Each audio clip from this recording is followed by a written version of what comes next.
Hello students, कैसे हैं आप लोग। आई होप आप लोगों की पढ़ाई बहुत अच्छी चल रही होगी। देखिए, आज का जो हमारा टॉपिक है वो है उत्तर भारत और दक्कन, तीन साम्राज्यों का युद्ध। ये दक्कन है ना, यहाँ पर गलत लिखा हुआ है, ये दक्कन है। उत्तर भारत और दक्कन के बारे में हम लोग पढ़ेंगे और तीन साम्राज्यों का युग। चलिए ये शुरू करते हैं। देखिए लिखा है 7वीं सदी से हर्ष के साम्राज्य के पतन के बाद उत्तर भारत, दक्कन और दक्षिण भारत में अनेक बड़े राज्य पैदा हुए। उत्तर भारत में गुप्त साम्राज्य और हर्ष के साम्राज्य के समान कोई भी राज्य गंगा की पूरी वादी को अपने नियंत्रण में लाने में सफल नहीं रहा था। याद रखिएगा, गुप्त साम्राज्यों ने लाया था और हर्ष ने लाया था। इन्होंने क्या किया था, बेसिकली जिस जिस राज्य से गंगा होकर गुजरती थी, यानी कि राज्य गंगा की पूरी वादी, इससे क्या मतलब समझ रहे हैं कि जिस भी क्षेत्र से गंगा होकर गुजरती थी सभी राज्यों को गुप्त साम्राज्य और हर्ष के काल में अपने नियंत्रण में कर लिया गया था, जो कि उसके बाद नहीं हो पाया। देखिए, गंगा की वादी की जनसंख्या एवं दूसरे संसाधन ही वे आधार थे जिनके सहारे गुप्त राजाओं हर्ष ने अपना नियंत्रण गुजरात पर स्थापित किया था, जो अपने समृद्ध बंदरगाहों एवं निर्मित वस्तुओं के कारण विदेशी व्यापार के लिए महत्वपूर्ण हो गया था। जैसे देखिए, बहुत सी ऐसी चीजें बोला जाए तो गंगा की वादी की जनसंख्या, यानी कि वहाँ पर इतनी ज़्यादा जनसंख्या थी और इतने संसाधन थे जिन्होंने बहुत से विदेशी व्यापार को क्या किया, सुदृढ़ करने का प्रयास किया। जैसे कि जिस टाइम पे गुप्त राजा और हर्ष का जो काल था, उस टाइम पे बंदरगाहों की सहायता से बहुत से वस्तुएं क्या होने लगे, निर्यात होने लगे थे। मालवा एवं राजस्थान गंगा वादी एवं गुजरात के बीच की अनिवार्य कड़ी थे। उत्तर भारत में किसी भी साम्राज्य की भौगोलिक सीमाएं इसी प्रकार निरूपित होती थी। दक्षिण भारत की चोल, कृष्णा, गोदावरी डेल्टा और कावेरी डेल्टा, देखिए लिखा है कि कृष्णा, गोदावरी डेल्टा और कावेरी डेल्टा को अपने नियंत्रण में लाने में सफल रहे। दक्षिण भारत में उनके वर्चस्व का जो आधार था वो यही था। देखिए यहाँ पे लिखा है कि ईस्वी 750 से लेकर 1000 के बीच उत्तर भारत और दक्कन में जो बड़े बड़े राज्य उत्पन्न हुए थे, जैसे कि पाल साम्राज्य जो कि 9वीं सदी के मध्य तक पूर्वी भारत पर छाया रहा था, प्रतिहार साम्राज्य जो कि 10वीं सदी के मध्य तक पश्चिम भारत और गंगा की ऊपरी वादी पर राज्य करता रहा, फिर है राष्ट्रकूट साम्राज्य जो कि दक्कन पर राज्य करता रहा, विभिन्न कालों में उत्तर एवं दक्षिण भारत के इलाकों को भी नियंत्रित करता रहा। ये तीनों राज्य बहुत इंपॉर्टेंट है। पहला पाल साम्राज्य, याद रखिए अगर क्रम सजाने के लिए आया तो जो पाल साम्राज्य है वो पहले आएगा, उसके बाद प्रतिहार आएगा और फिर उसके बाद राष्ट्रकूट आएगा। याद रखिएगा, सबसे नवीन जो है वो राष्ट्रकूट है। फिर उसके बाद देखिएगा, हालांकि ये जो साम्राज्य है ये आपस में ही लड़ते रहते थे, पर इनमें से हर एक बड़े बड़े क्षेत्रों में स्थिर जीवन की परिस्थितियां प्रदान की गई। जैसे कृषि का विस्तार इन्होंने किया, तालाबों नहरों का निर्माण कराया, कला एवं साहित्य को संरक्षण प्रदान किया, जिसमें मंदिर भी शामिल है। इन तीनों में राष्ट्रकूट साम्राज्य सबसे ज़्यादा टाइम तक चला था। यह अपने काल का सबसे शक्तिशाली साम्राज्य ही नहीं था, बल्कि आर्थिक और सांस्कृतिक मामले में उसने उत्तर एवं दक्षिण भारत के बीच पुल का काम किया, यानी ब्रिज का काम किया, जिसे आप कह सकते हैं सेतु का काम किया। अब देखिए, उत्तर भारत में वर्चस्व का संघर्ष, तो हर्ष की मृत्यु के बाद का जो काल था वह राजनीतिक अवस्था का काल था। कश्मीर के राजा ललितादित्य ने कुछ समय तक पंजाब को अपने नियंत्रण में रखा था। उसका नियंत्रण कन्नौज पर भी रहा, जिसे हर्ष के दिनों से ही उत्तर भारत में प्रभुसत्ता का प्रतीक माना जाता था। देखिए आगे चलकर क्या हुआ कि यह स्थिति हो गई। कन्नौज पर नियंत्रण का मतलब गंगा की ऊपरी वादी एवं उसके व्यापार एवं समृद्ध कृषि संसाधनों पर नियंत्रण प्राप्त कर लेना भी था। ललितादित्य ने बंगाल अर्थात गौड़ पर भी हमला किया और उसके शासक को मार डाला, पर पाल और गुर्जर प्रतिहार के उदय के साथ ही उसकी शक्ति जो है वो समाप्त हो गई थी। याद रखिएगा, ललितादित्य जो है वो पाल और गुर्जर प्रतिहार के पूर्व का काल था। ठीक है, पाल और प्रतिहार बनारस के क्षेत्र से लेकर दक्षिण बिहार तक के क्षेत्र पर नियंत्रण के लिए आपस में टकराते रहे। इस क्षेत्र में भी समृद्ध संसाधन थे। वे साम्राज्य से संबंधित अपनी सुविकसित परंपराएं थी तथा दक्कन के राष्ट्रकूटों से भी प्रतिहारों का टकराव होता रहा। अब सबसे पहला जो हम लोग काल पढ़ेंगे वो पढ़ेंगे पाल साम्राज्य के बारे में। जैसे देखिए, पाल साम्राज्य की जो स्थापना है वो संभवतः 750 ईस्वी में गोपाल के द्वारा किया गया था। याद रखिए, पाल साम्राज्य की स्थापना किसने की थी? गोपाल ने की थी। ये चीज आप लोग लूसेंट में भी पढ़े होंगे, एनसीईआरटी में भी है, और इस तरीके का क्वेश्चन जो है वो वनडे एग्जाम में भी काफी ज्यादा पूछा जाता है। अब देखिए, जब उस क्षेत्र में व्याप्त अराजकता को समाप्त करने के लिए क्षेत्र के अग्रणी व्यक्तियों ने उसे राजा चुन लिया, फिर है शाही परिवार तो दूर, गोपाल किसी ऊंचे परिवार में भी नहीं जन्मा था और उसके पिता संभवतः एक सैनिक थे। गोपाल ने अपने नियंत्रण में बंगाल का एकीकरण किया, मगध जो कि बिहार का क्षेत्र था उस तक को अपने अधीन ले लिया। 770 ईस्वी में गोपाल का पुत्र धर्मपाल राजा बना, जिसे कि 810 ईस्वी तक शासन किया। कन्नौज और उत्तर भारत पर नियंत्रण के लिए पालों, प्रतिहारों और राष्ट्रकूटों का त्रिपक्षीय संघर्ष उसके शासनकाल का मुख्य तत्व था। प्रतिहार राजा गौड़ बंगाल पर चढ़ आया, लेकिन कोई निर्णय हो सके इसके पहले ही प्रतिहार राजा को राष्ट्रकूट राजा ध्रुव ने हरा दिया। वह राजा के रेगिस्तान में शरण लेने के लिए बाध्य हो गया। देखिए लिखा है, इसके कारण धर्मपाल के लिए मैदान जो है वो खाली हो गया। उसने कन्नौज पर कब्जा कर लिया और एक शानदार दरबार लगाया, जिसमें कि पंजाब, पूर्वी राजस्थान आदि के अधीनस्थों ने भाग लिया।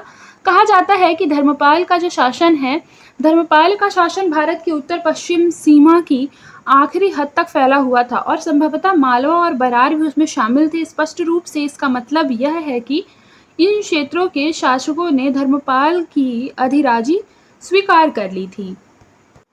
देखिए लिखा है कि धर्मपाल का जो विजय काल था वो 790 से लेकर 800 ईस्वी के बीच माना जा सकता है, लेकिन धर्मपाल का उत्तर भारत में अपनी सत्ता को स्थायी नहीं बना सका था। नागभट्ट द्वितीय के काल में प्रतिहारों की शक्ति का पुनरुत्थान हुआ। धर्मपाल जो था वो पीछे हटा, मगर मुंगेर के पास हरा दिया गया।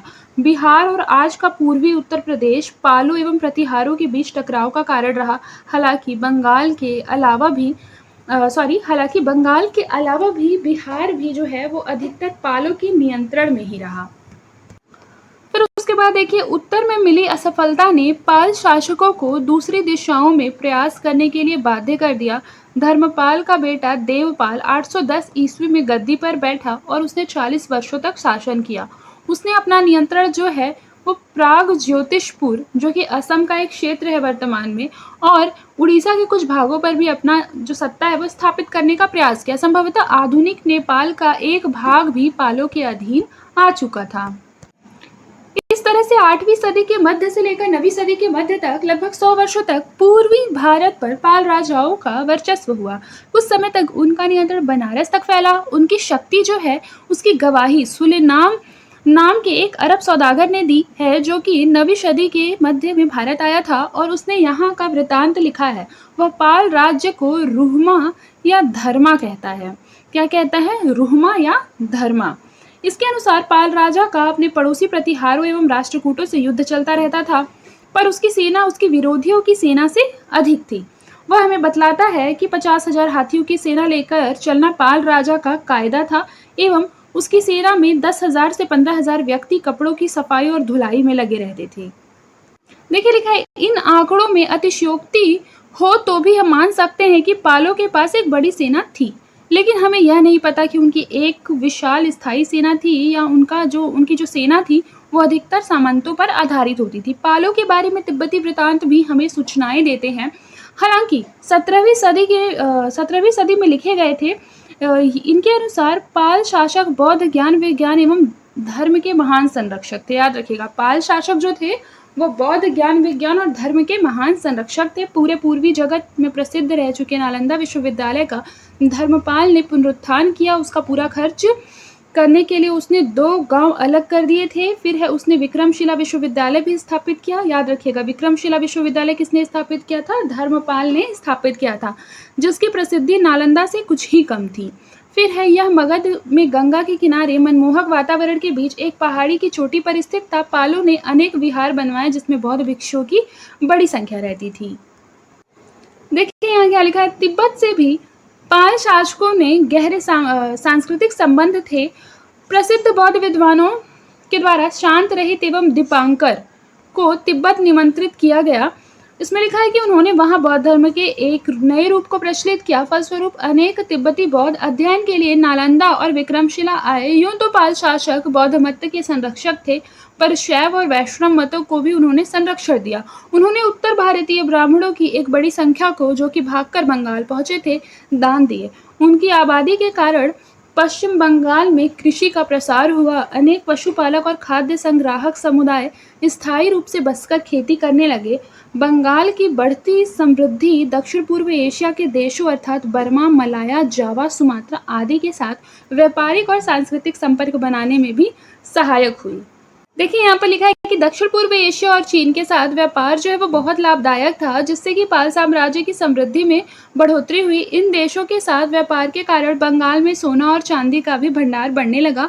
शैलेंद्र शासक जो कि बौद्ध थे तथा मलाया, जावा, सुमात्रा और पड़ोसी द्वीपों पर राज्य करते थे। उन्होंने पालों के दरबार में अनेक राजदूत भेजे। उन्होंने नालंदा में एक मठ बनवाने की अनुमति भी मांगी और उसके रखरखाव के लिए पाल राजा देवपाल से 5 गांव देने की प्रार्थना की। यह प्रार्थना मान ली गई थी और इसे दोनों के बीच घनिष्ठ संबंध का पक्का सबूत माना जा सकता है।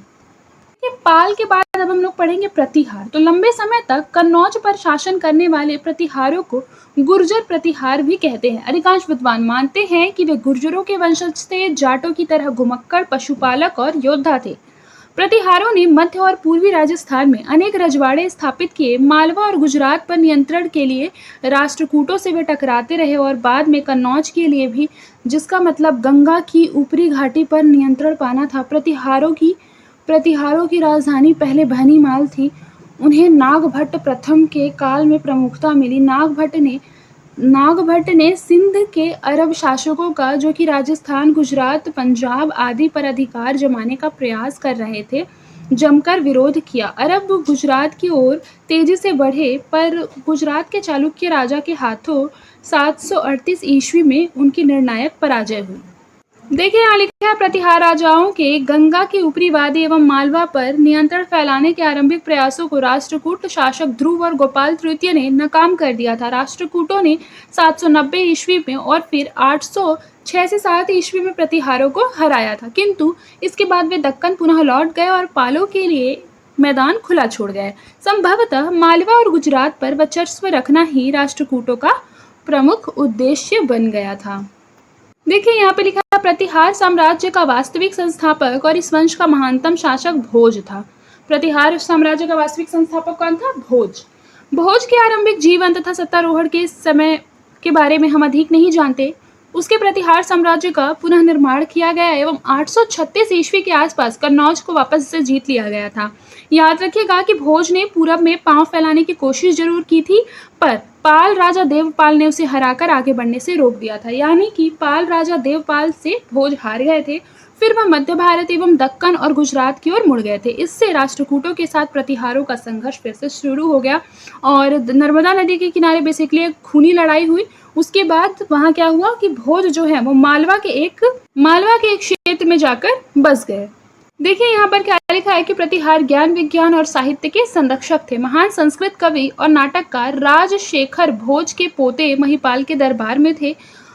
प्रतिहारों ने कन्नौज को अनेक सुंदर भवनों एवं मंदिरों से सजा रखा था। 8वीं 9वीं सदियों में अनेक भारतीय विद्वान जो थे वे दूतों के साथ बगदाद के खलीफा के दरबार में गए। इन विद्वानों ने अरब दुनिया को भारतीय विद्वानों से और विशेषकर गणित, बीजगणित, आयुर्विज्ञान से परिचित कराया था। हमें इन दूतों को भेजने वाले भारतीय राजाओं के नाम ज्ञात नहीं है। सिंध के अरब शासकों से प्रतिहार की शत्रुता सबको पता थी। इसके बावजूद ऐसा लगता है कि इस काल में भी भारत और पश्चिम एशिया के बीच विद्वानों और वस्तुओं का आवागमन जारी रहा था। फिर उसके पश्चात देखिए 915 से 918 ईस्वी के बीच राष्ट्रकूट राजा इंद्र तृतीय ने फिर कन्नौज पर आक्रमण किया और नगर को तबाह करके रख दिया। इससे प्रतिहार साम्राज्य कमजोर हुआ और संभवतः गुजरात राष्ट्रकूटों के हाथों में चला गया, क्योंकि अल मसूदी का कथन है कि समुद्र तक प्रतिहार साम्राज्य की पहुंच नहीं थी। गुजरात विदेश व्यापार का गढ़ एवं उत्तर भारतीय वस्तुओं को पश्चिम एशिया के देशों में भेजने वाला प्रमुख केंद्र था, इसलिए उसकी हानि से प्रतिहारों को एक और धक्का लगा। 963 ईस्वी के आसपास एक और राजा कृष्ण तृतीय ने उत्तर भारत पर आक्रमण करके प्रतिहार राजा को हराया एवं उसके बाद से ही प्रतिहार साम्राज्य का विघटन शुरू हो गया। किसने हराया था प्रतिहार राजा को? राजा कृष्ण तृतीय ने, जो कि राष्ट्रकूट राजा थे। तीसरा और इम्पोर्टेंट है राष्ट्रकूट साम्राज्य। तो देखिए उत्तर भारत पर जब पालों और प्रतिहारों का शासन था तब दक्कन पर राष्ट्रकूट शासन कर रहे थे। याद रखिए उत्तर भारत पर पाल और प्रतिहार और दक्षिण में राष्ट्रकूट। यह एक उल्लेखनीय राजवंश था जिसने योद्धाओं एवं कुशल प्रशासकों की एक लंबी श्रृंखला प्रस्तुत की। इस राज्य का जो संस्थापक था वो दंती दुर्ग था जिसने आधुनिक शोलापुर के पास मान्यखेत और मलखेड़ को अपनी राजधानी बनाया। जल्द ही पूरा उत्तर महाराष्ट्र राष्ट्रकूटों के अधीन आ गया।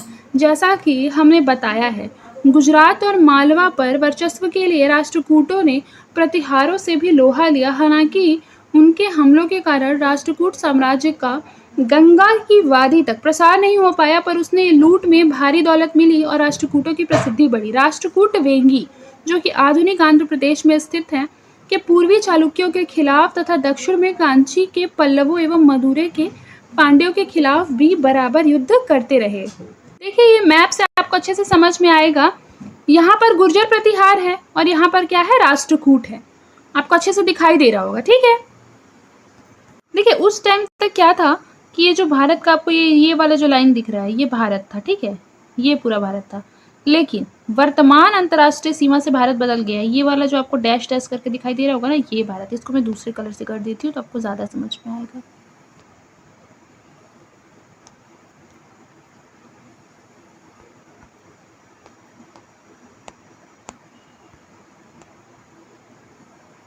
जैसे देखिए ये भारत है, अब वर्तमान में ये वाला भारत है, ठीक है, और ये वाला लाइन भी काफ़ी ऐसे हो गया। सोचिए कितना ज़्यादा डिफरेंस आ गया है ना अभी वर्तमान में। देखिए एक इम्पॉर्टेंट राज्य यहाँ चोल है। देखिए इस तरीके का जो मैप है अगर आप डिनोट कर देते हैं, ज़्यादा कुछ नहीं, सिर्फ आप इंडिया का जो ये मतलब जो मैप है ऐसे रफली अगर ड्रॉ कर दें, ठीक है।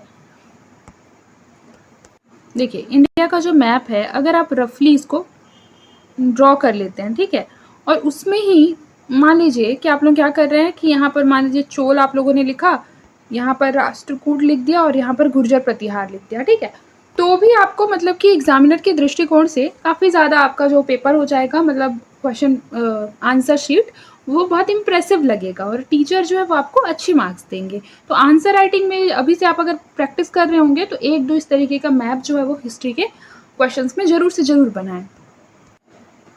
फिर देखिए क्या लिखा हुआ है कि राजनीतिक विचार एवं संगठन। तो इन साम्राज्यों की प्रशासन की जो व्यवस्था है वो उत्तर में गुप्त साम्राज्य और हर्ष के राज्य और दक्कन में चालुक्यों के आचार विचार पर आधारित थी। शासक पहले की ही तरह सभी मामलों का केंद्र था और वह प्रशासन का प्रमुख भी होता था। मतलब जो शासक थे वो प्रशासन के प्रमुख थे और सशस्त्र बलों का प्रमुख सेनापति भी शासक ही होता था। वह एक शानदार दरबार लगाता था। पैदल और घुड़सवार सेना को दलान में रखा जाता था। युद्ध में पकड़े गए हाथियों एवं घोड़ों को उसके सामने पेश कर दिया जाता था। राजकीय सहायक सदा उसकी सेवा में तैनात रहते थे। सामंतों, मातहत सरदारों एवं राजदूतों के आने जाने को वे ही नियंत्रित करते थे। कौन? शासक। यहाँ पर लिखा है उन अन्य उच्च अधिकारियों पर भी शासक नजर रखते थे जो नियमित रूप से राजा की सेवा करते हैं। फिर है राजा ही न्याय भी करता था और दरबार में राजनीतिक मामलों और न्याय ही नहीं बल्कि सांस्कृतिक जीवन का केंद्र भी राजा ही होता था। नर्तकियां एवं कुशल संगीतकार भी राजा के दरबार में रहते थे। उत्सव के अवसरों पर राज परिवार की महिलाएं भी दरबार में उपस्थित रहती थी। अरब लेखकों के अनुसार राष्ट्रकूट साम्राज्य में स्त्रियां अपने चेहरे को नहीं ढकती थी।